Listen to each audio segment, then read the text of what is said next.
اس صورت میں اللہ نے بتایا کہ یہود و نصارہ جو تھے نا، جب نبی صلی اللہ علیہ وسلم نے نبوت کا دعویٰ کیا تو اوٹ پٹانگ قسم کے سوال بہت کرتے تھے وہ. اچھا، ایک کمال کی بات یہ ہے کہ جب نبی صلی اللہ علیہ وسلم نے نبی ہونے کا دعویٰ کیا تو کسی یہودی عیسائی نے یہ نہیں کہا کہ حضرت عیسیٰ یا موسیٰ آخری نبی تھے لہذا ہم آپ کو نبی نہیں مانتے، کیونکہ ان کو پتا تھا کہ نہ عیسیٰ آخری نبی ہے نہ موسیٰ آخری نبی، بلکہ وہ تحقیق کے لیے آتے تھے.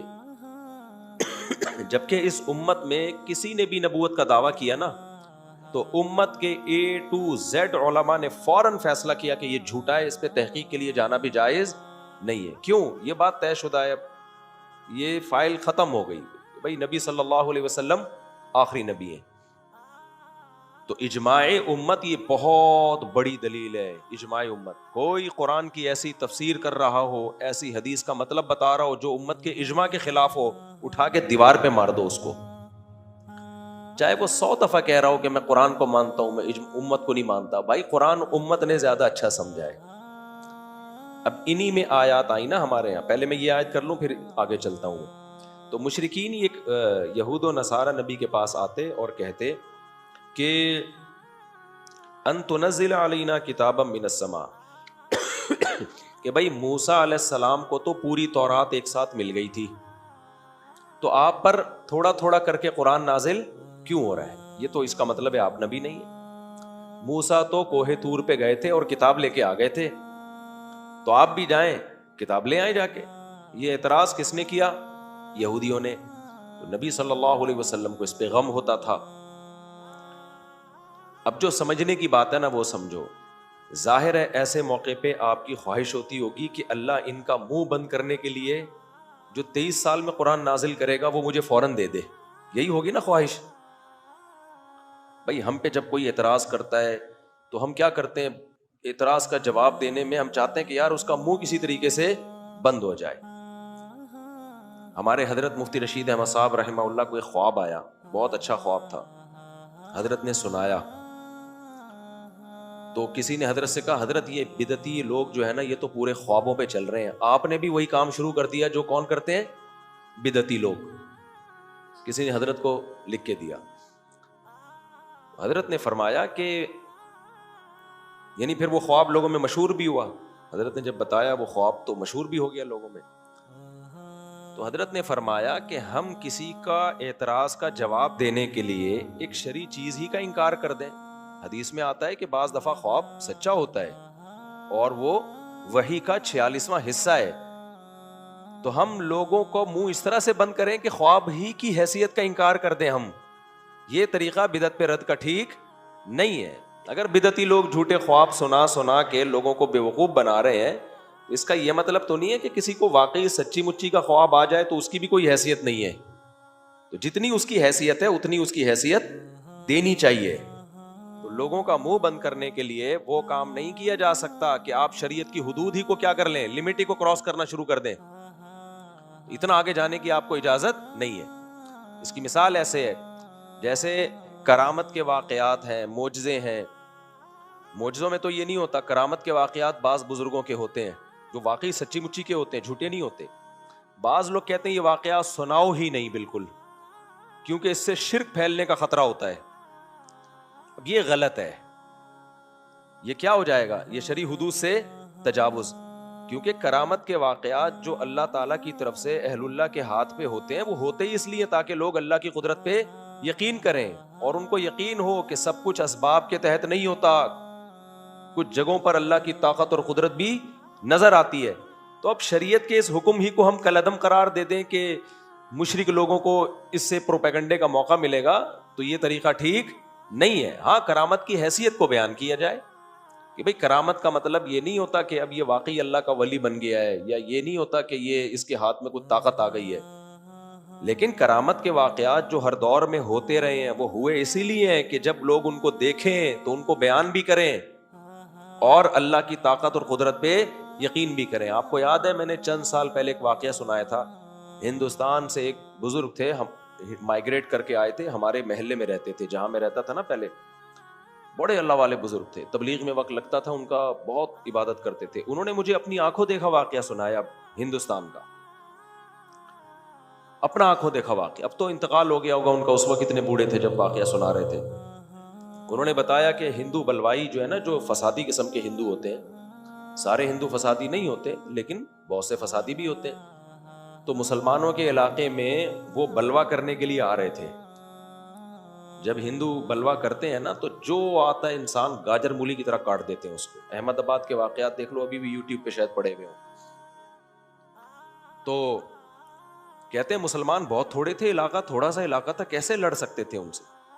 انہوں نے بتایا کہ ہمارے ہاں بزرگ تھے دیوبند کے, وہ چھت پہ چڑھ گئے, اور 2-3 اور بھی اللہ والے, وہ سب اللہ سے گڑ گڑا کے رونے لگے. لڑنے کی طاقت, اگر طاقت ہوتی نا, پھر لڑنا فرض تھا, سمجھ رہے, پھر دعاؤں میں لگنا, دعاؤں میں بھی لگے لیکن لڑیں بھی, لیکن اتنی بڑی طاقت کے ساتھ وہ آ رہے تھے کہ اسباب کی دنیا میں لڑنا ممکن ہی نہیں تھا.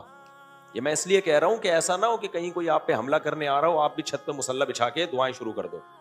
جہاں آپ میں جتنی طاقت ہے لڑنے کی تو لڑنا پڑے گا. اگر طاقت ہی نہیں ہے تو پھر شریعت نے لڑنے کی اجازت نہیں دی ہے, کیونکہ پھر تو خودکشی ہے. تھوڑا بہت جو بچنے کا چانس تھا وہ بھی ختم ہو جائے گا. تو انہوں نے کیا کیا کہ چھت پہ کھڑے ہوئے اور اللہ سے اتنی گڑ گڑا کے دعائیں مانگی ہے, اتنی دعائیں مانگی ہیں, کہہ رہے ہم نے اپنی آنکھوں سے گھوڑوں پر فرشتوں کو اترتے ہوئے دیکھا ہے, اپنی آنکھوں سے. یہ بزرگ اپنا واقعہ آنکھوں دیکھا سنا رہے. میں نے جب یہ واقعہ بیان میں سنایا ہے نا, تو ہندوستان سے کئی پرانے لوگوں نے رابطہ کیا. انہوں نے کہا آج بھی اس گاؤں میں یہ واقعہ مشہور ہے جو آپ نے مفتی صاحب سنایا. لیکن میں نے کسی اس گاؤں کے لوگوں سے براہ راست نہیں سنا تھا, میں نے تو جو مائگریٹ کر کے آگے ان سے سنا تھا. کمنٹس میں لوگوں نے ذکر کیا ہوا تھا کہ یہ مشہور واقعہ, فرشتے اترے تھے. یہ اللہ کی کرامت ہے. اب اس کو کوئی کہ کس سے سنا رہے ہو بیٹھ کے, قرآن حدیث سناؤ, کس سے سنا رہے ہو تم تو بیٹھ کے, کس سے سنا رہے ہو بیٹھ کے. قرآن بھی تو واقعات سناتا ہے کہ نہیں سناتا؟ تو واقعات سنانا یہ قرآن کی سنت ہے. ہاں واقعہ مستند ہونا چاہیے, ہوائی فائرنگ نہیں ہونی چاہیے. جب قرآن موسیٰ عیسیٰ علیہ السلام کے واقعات سناتا ہے, سلیمان علیہ السلام کے واقعات سناتا ہے نا, تو مشرکین مکہ بھی یہ کہتے تھے اساطیر الاولین, یہ تو کس سے سنا رہا ہے. نبی صلی اللہ علیہ وسلم کیا سنا رہے ہیں؟ کس سے کہانیاں سنا رہے ہیں. بھائی تمہیں اس سے کیا کس سے کہانی ہے, بس یہ بولو کہ غلط واقعہ سنا رہے ہیں یا صحیح واقعہ سنا رہے ہیں, اور اس سے عبرت مل رہی ہے کہ نہیں مل رہی ہے. تو آج بعض لوگوں کو نا قرآن حدیث کا حیضہ ہو جاتا ہے. حیضے کا مطلب یہ کہ ایک تو قرآن حدیث ہے جو اصل ہے, ایک ہے لیبل لگاتے ہیں اس کا, بس ہر وقت اس کو قرآن حدیث قرآن حدیث قرآن حدیث. ایک دفعہ میرا بیان ہوا, میں نے کئی واقعات سنائے بیان میں, تو ایک صاحب آئے کہنے آپ نے قرآن حدیث تو کیا نہیں بیان میں. میں نے کہا کوئی ایک بات قرآن حدیث کے خلاف ملی ہے آپ کو پورے بیان میں؟ کوئی ایک ایسی بات کی جو اللہ رسول کی تعلیمات کے خلاف ہو؟ جتنے میں نے واقعات سنائے, میں نے کہا ان سب سے تائید کس کی ہو رہی ہے؟ قرآن و حدیث ہی کی ہو رہی ہے, جو احکامات قرآن و حدیث دے رہا ہے. تو اس کو کہتے ہیں جیسے حیضہ, جیسے مولانا شرف علی تھانوی نے لکھا ہے, کچھ لوگوں میں تقویٰ ہوتا ہے, کچھ میں تقوی کا حیضہ ہوتا ہے, تقویٰ نہیں ہوتا. سمجھ رہے ہیں بات کو؟ وہ تقوی کا حیضہ کیا ہوتا ہے کہ کتے سے کسی نے پوچھا کہ تو ٹانگ اٹھا کے پیشاب کیوں کرتا ہے, اس نے کہا کہیں چھینٹے نہ پڑ جائیں. تو یہ تقویٰ نہیں ہے, یہ تقوی کا کیا ہے؟ ابے تو سارا دن گٹر کا پانی پیتا ہے, اس سے تو ناپاک ہو نہیں رہا, پیشاب بھی پی رہا ہوتا ہے تو بیٹھ کے, اور جب پیشاب کرنے کا ٹائم آتا ہے تو ٹانگ اٹھا کے پیشاب کرتا ہے. تو انہوں نے لکھا اسی طرح بعض لوگ بیمار ہوتے ہیں نا, تو ان کو تکلیف کا اظہار کرتے ہوئے بھی لگتا ہے کہ توکل کے خلاف ہو جائے گا, درد سے کرا رہے ہاہو نہیں کرتے کہ ایسا نہ ہو صبر کے خلاف ہو جائے. تو وہ فرماتے تھے یہ تقویٰ نہیں ہے, یہ تقوی کا کیا ہے؟ حیض ہے. جب تکلیف ہوتی ہے تو آئے ہوئے ہوتا ہے, یہ کوئی صبر کے خلاف نہیں ہے. غم ہوتا ہے تو آنکھ سے آنسو نکلتے ہیں, تو فنٹر بننے کی کوشش نہیں کرنی چاہیے انسان کو, جتنا ہے اتنی اوقات میں رہے. تو اسی وجہ سے حضرت مولانا شرف علی تھانوی اکثر فرمایا کرتے تھے میرے پاس انسان کا بچہ بننے کے لیے آیا کرو, بزرگ بننے کے لیے نہیں آیا کرو. یعنی بزرگی کا جو غلط مفہوم لوگوں کے دماغوں میں, انسان بن جاؤ نارمل جیسے تمیز کے انسان ہوتے ہیں. تو بزرگ کا جو کانسیپٹ لوگوں کے ذہن میں ہے, وہ اس کانسیپٹ کے لحاظ سے کہہ رہے تھے کہ یہ بزرگ بننے کے لیے نہیں آیا کرو, انسان بنا کرو. تو اب یہ جو میں نے کہا نا قرآن حدیث کا حیضہ, اس کا غلط مطلب نہ لے کے جائیں. مطلب یہ کہ ہوتا وہ قرآن و سنت نہیں ہے, بس لیبل لگا کے نا ہر چیز کو ایفیشنسی جھاڑنے کی کوشش کرنا کہ جیسے ہم تو بس قرآن حدیث ہی ہیں اور کچھ بھی نہیں. تو ہر چیز کو بیلنس لے کے, اعتدال سے لے کے چلنا چاہیے. جب واقعات آئے ہیں تو 2-3 واقعات اور بتا دیتا ہوں. میری دادی نے مجھے بتایا, حضرت مولانا عبد الرحیم رائے پوری رحمۃ اللہ علیہ سے ہماری دادی بیعت تھی. میری دادی کے عقیدے سارے توحید والے تھے. میری دادی قبر پرست بولو نہیں تھی. میری دادی نے کبھی تیجے 40ویں کے کھانے بولو نہیں کھائے.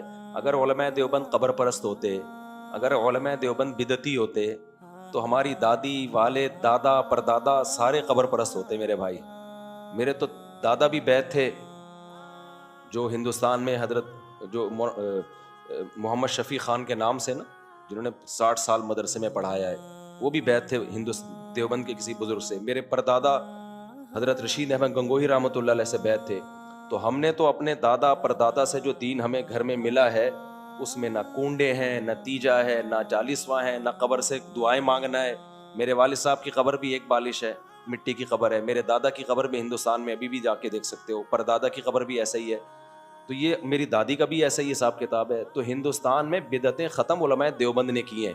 باقی کتابوں سے چیزیں نکال کے کیڑے نکالنا, اس کا تو پھر کوئی حد ہے نہیں.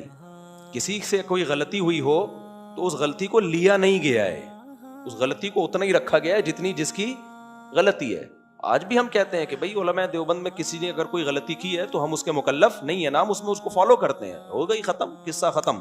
اب آپ اگر پوری امت کی غلطیاں کتابوں سے نکال کے کتاب چھاپ دو تو آپ کو ایسا لگے گا کہ یہ پوری امت کیا تھی, غلطی تھی, اس میں کوئی کام ڈھنگ کا. پھر علماء دیوبند نہیں بچتے, پھر تو پوری دنیا کے سارے علماء ہی خراب نکلیں گے آپ کو, تو کوئی بھی نہیں بچے گا دنیا میں. اور جو یہ غلطیاں نکال رہے ہوتے ہیں نا, وہ خود غلطیوں کی دیگ ہوتے ہیں پوری. ان کے اپنے اندر اتنی غلطیاں ہوتی ہیں کہ وہ اس کو آپ افورڈ ہی نہیں کر سکتے اگر ان کی غلطیاں کوئی بیان کرنے پر آ جائے. تو ہماری دادی نے واقعہ سنایا کہ جو ہے نا ہندوستان میں قحط پڑ گیا تھا, بارش نہیں ہو رہی تھی, بالکل کوئی دور دور تک بارش کا نام و نشان نہیں تھا. اچھا, میری دادی خود بھی بہت تہجد گزار اور عبادت گزار تھیں, اللہ ان کی مغفرت کرے.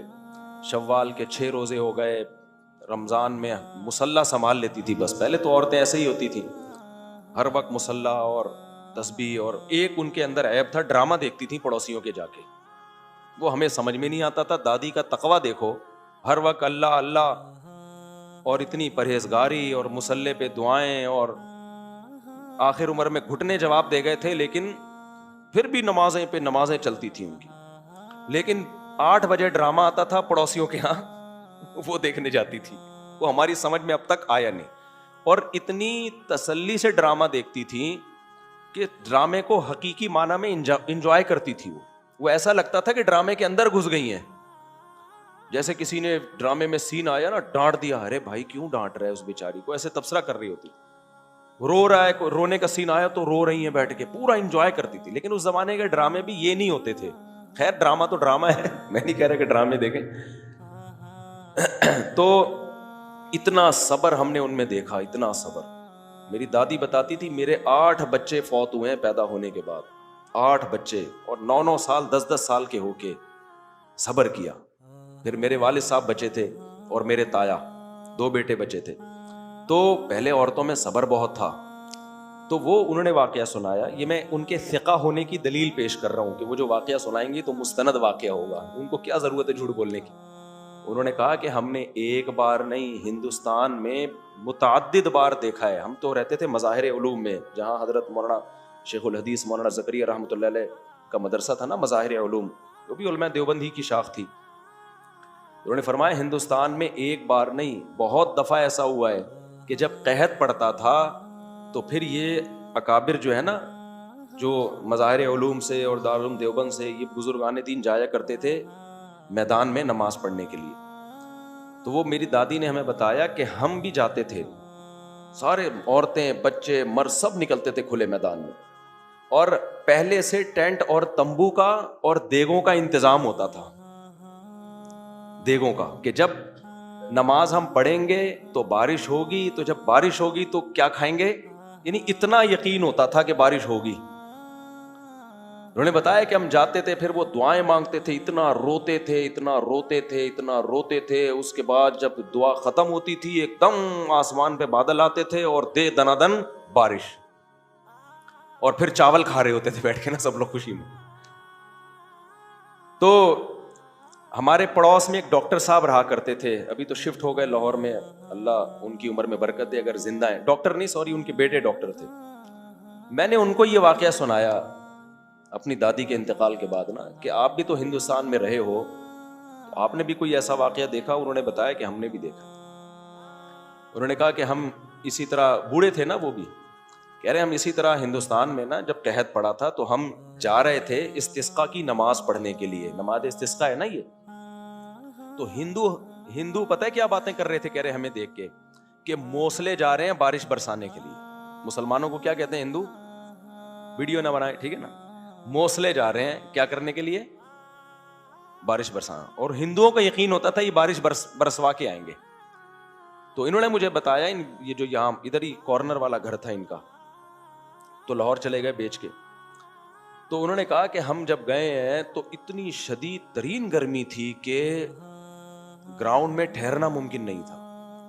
کہہ رہے ہیں جو عالم تھے انہوں نے نماز پڑھائی ہے, اتنا زیادہ روئے ہیں, اتنا زیادہ روئے ہیں کہ, اور پھر سجدے میں اتنا لمبا سجدہ کیا, ایسا لگ رہا تھا ہماری کمر جو ہے نا وہ سورج کی تپش سے, سورج کی گرمی سے جل جائے گی کمر. یار اس کے بعد اتنا روئے, اتنا گڑ گڑائے, کوئی بادل کا دور دور تک نشان نہیں. تو کہتے ہیں جب بہت زیادہ گڑ گڑائے ہیں نا تو اچانک ہم نے دیکھا بادل آئے ہیں اور دے دنادن بارش. کہتے ہیں جب ہم واپس آ رہے تھے نا بارش میں نہاتے ہوئے, تو ہندو کہہ رہے تھے وہ موسلے بارش برسا کے آ گئے.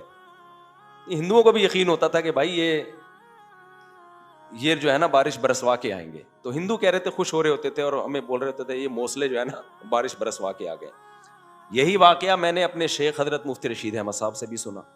انہوں نے بھی اپنا واقعہ سنایا دارالعلوم کرنگی کا, قحط پڑا ہوا تھا کراچی میں, بہت حالات خراب, دعا مانگی ہے اور اللہ نے بارش برسائی. آج کل نہیں ہوتی استسقاء میں بارش. اس کی وجہ یہ ہے کہ نماز استسقاء میں جو سنت طریقہ ہے نا کہ آپ بالکل لٹے پٹے جاؤ اور توبہ کرو. یا قوم استغفروا ربکم انہ کان غفارا یرسل السماء علیکم مدرارا. نوح علیہ السلام نے کہا اپنی قوم سے اور جتنے بھی پیغمبروں نے کہ توبہ استغفار کرو اپنے گناہوں سے, اس کے بدلے میں اللہ آسمان سے کیا برسائے گا, بارشیں.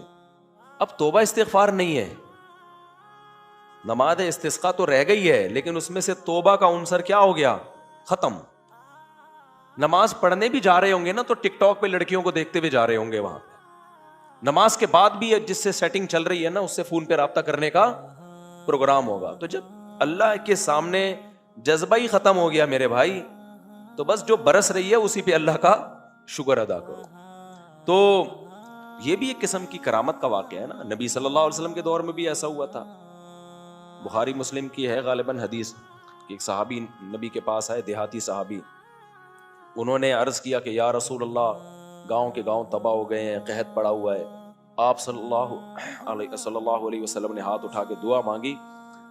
تو وہ صحابی آئے ہیں, اس کے بعد انہوں نے کہا 3 دن سے بارش تھمنے کا نام نہیں لے رہی, اتنی بارش ہو رہی ہے. تو آپ صلی اللہ علیہ وسلم نے کیا دعا مانگی, اللہم حوالینا لا علینا. بند ہونے کی دعا پھر بھی نہیں مانگی کہ اللہ بند کر دے, نہ, بارش اللہ کی اتنی بڑی رحمت ہے, اس کو بند کرنے کی دعا نہیں مانگنی چاہیے. اے اللہ اس کو ہمارے مدینہ کے اطراف میں لے جا, ڈائریکٹ ہمارے اوپر نہ برسا. اور ہم نے بارش کی برکتیں دیکھی ہیں. میں نے یہاں گارڈننگ کی ہوئی ہے نا, پانی بھی دیتے ہیں, کھاد بھی ڈالتے ہیں, پودے ہی نہیں صحیح طرح سے اگتے. 2 چھینٹے پانی کے برستے ہیں, ایک دم ٹھڑک خود بخود ہی, یعنی وہی پانی جو بارشی کا ہے جو کنویں سے نکال کے ہم دے رہے ہیں یا ٹینکر سے ہم ڈال رہے ہیں, اس میں وہ برکت ہی نہیں ہے. اللہ میاں جب ڈائریکٹ چھڑکاؤ کرتا ہے تو 2 چھینٹے مارتے ہیں اور ایک بھنڈی ایک دم نکل پڑتی ہے. سلاد پتہ میں نے لگایا تھا 6 مہینے سے, جیسے ٹھگنی عورت کے بچے ہوئے نا, بڑے ہی نہیں ہو رہے تھے. تو وہ شوہر کہہ رہا ہے کہ اس کو جتنا بھی کھلائے گی یہ بڑے, وہ تپا ہوا تھا بہت زیادہ. وہ خاتون کہہ رہی تھی کھا لو جلدی جلدی بڑے ہو جاؤ گے. تو میاں غصے میں کہتا ہے یہ بڑے نہیں ہوں گے, یہ نہیں بڑے ہوں گے, ان کو جتنا کھلائے گی اور چھوٹے ہوں. تو ہمارا سلاد پتہ بھی بڑا ہی نہیں ہو رہا تھا. تو بھنڈی لگائی, وہ ایک جگہ تو بڑھ گئی, دوسری بڑھ ہی نہیں رہی. ادھر ابھی کراچی میں نہیں 2 دن بارش ہوئی ہے, چند دن پہلے, وہ چھینٹیں آئی ہیں ٹھڑک, سب اگنا شروع ہو گیا. تو پتہ نہیں اللہ نے کیا